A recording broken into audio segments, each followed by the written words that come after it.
Understanding the differences between VFR, marginal VFR, IFR, and low IFR are essential for pilots to ensure safe and efficient flight operations. These flight categories, they're primarily based off of weather conditions and flight visibility that dictate the minimums for the pilot and the aircraft. And like I have mentioned in the video description, VFR operations specify the amount of ceiling and visibility the pilot must have in order to operate and avoid obstacles according to the FAA rules. If you watched episode 64, I talked about ceiling, so you should have a better idea of what a ceiling is and how it may affect VFR conditions. The following chart I'm about to show you comes from the FAR 91.155 and explains the basic VFR minimums. If you want to pause the video, you can take a screenshot and print this. That way you have it to study from. First off, this is a helicopter specific chart. Airplanes have a little bit different minimums. Looking at the numbers first, these are altitudes. So at the bottom we have 1,200 feet AGL, in the middle 10,000 feet MSL, and then the very top represents 1,799 feet MSL. And when we're looking at letters, this represents airspace. Top triangle is Echo and Golf, middle triangle is Charlie, Delta, and Echo. On the right side triangle will be Golf in the daytime, and the left side would be Golf at nighttime. In the upper right will be Bravo airspace. Next, I'm going to add visibility requirements and cloud clearances. If you're flying in a helicopter at night in Golf airspace from the surface up to 1,200 feet, the visibility requirement is 1 statute mile and stay clear of clouds.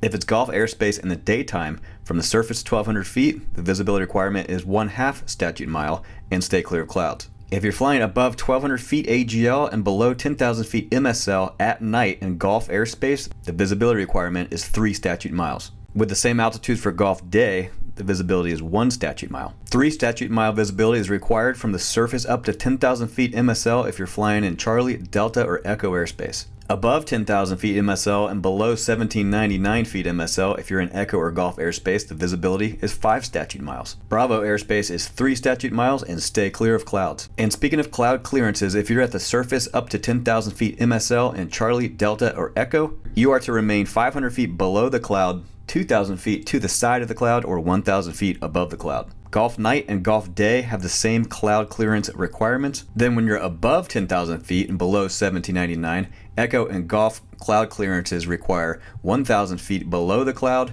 1,000 feet above the cloud, or stay 1 statute mile to the side of the cloud. These are the basic VFR weather minimums if you're in a helicopter according to the FAR 91.155.